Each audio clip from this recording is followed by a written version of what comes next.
नमस्कार, मी प्रीती. आवाज इंडिया मराठीमध्ये आपल्या सगळ्यांचं स्वागत आहे. तर नजर टाकूया आजच्या प्रमुख घडामोडींवर.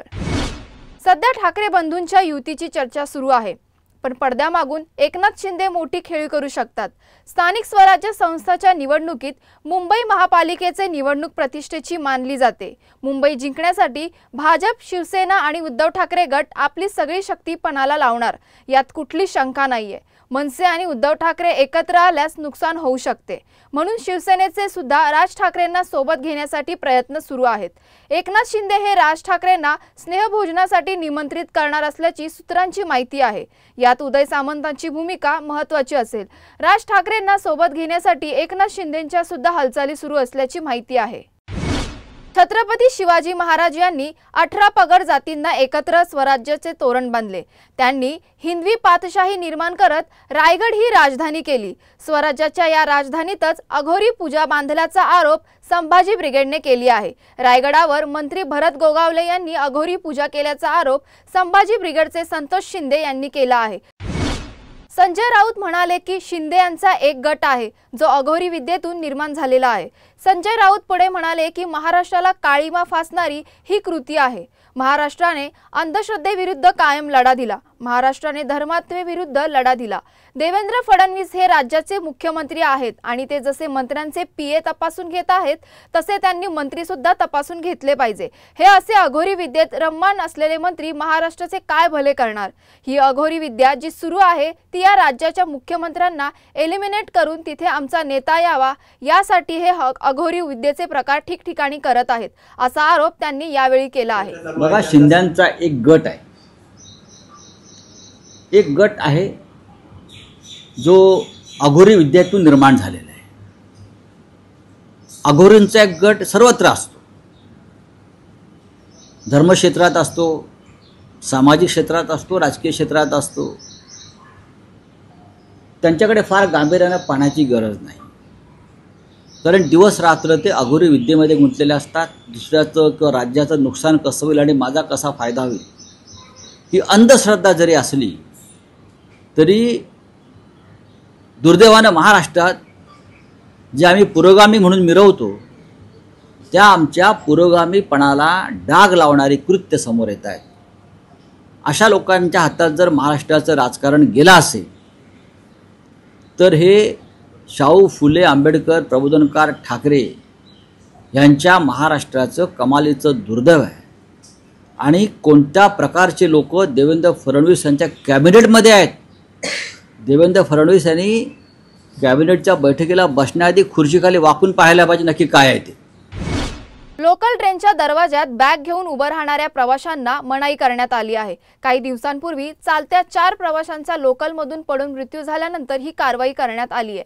रेल्वे सुरक्षा बल आणि लोकमार्ग पोलीस यांनी गर्दीवर नियंत्रण ठेवण्यासाठी पावलं उचलली आहेत. संध्याकाळच्या पीक अवर्सरला मुख्य स्थानकांच्या प्लॅटफॉर्मवर अतिरिक्त जवान तैनात केले जाणार आहेत. लोकल ट्रेनच्या दरवाजांमध्ये बॅग घेऊन उभे राहणाऱ्यांसाठी आता बंदी घालण्यात आली आहे. रायगड आणि पुणे जिल्ह्यात सकाळपासूनच पावसाचा जोर प्रचंड वाढलेला दिसत आहे.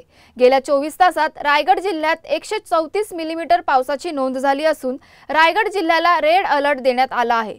सततच्या पावसामुळे नद्यांनी इशारा पातळी ओलांडली आहे. तसंच पुण्यातही सकाळपासून पावसाने हजेरी लावली असून पुणे शहरातील अनेक सखल भागात पाणी साचण्यास सुरुवात झाली आहे. पुण्यातील हिंगणे खुर्द येथील अनेक घरांमध्ये पाणी शिरलं आहे. त्यामुळे नागरिकांची त्रेताधीर तिप्पट उडाली असून प्रचंड गैरसोय होत आहे.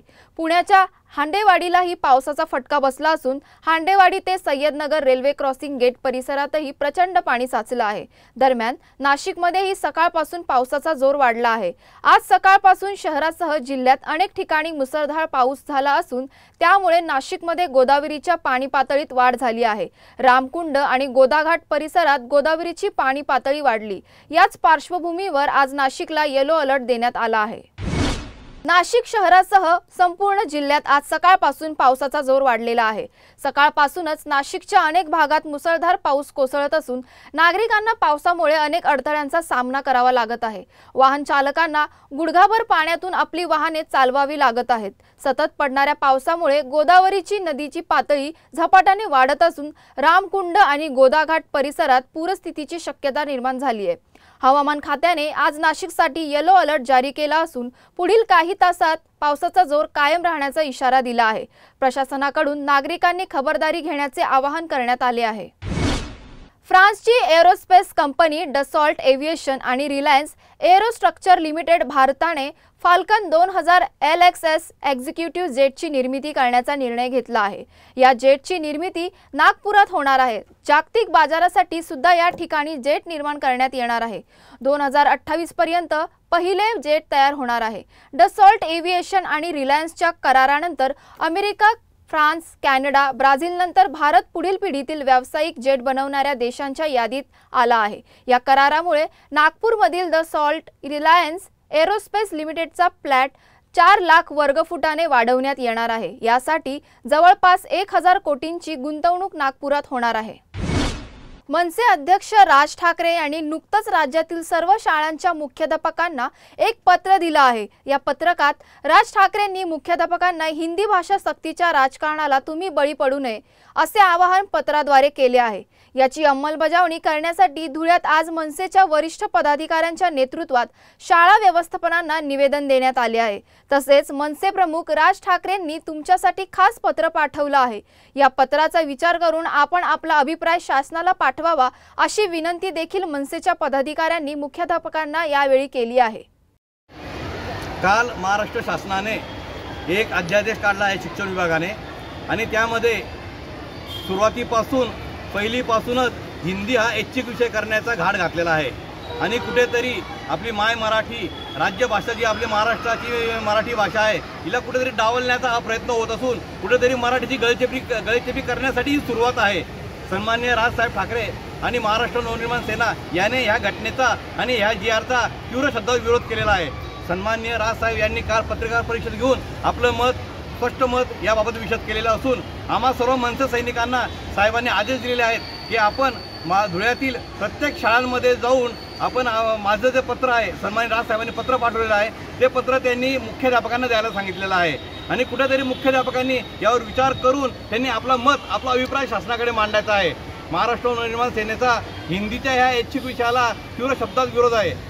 हिंदी आणि कुठली तिसरी भाषा हा पूर्ण भारतात कुठेच नाही आहे, इव्हन गुजरातमध्ये सुद्धा नाही आहे, फक्त महाराष्ट्रात इतका तो कुठेतरी महाराष्ट्राच्या मनसेला आणि मराठी माणसाला कुठेतरी दाबायचा प्रयत्न हा होत आहे आणि ही बाब मनसे महाराष्ट्र नवनिर्माण सेना कधी खपवून घेणार नाही।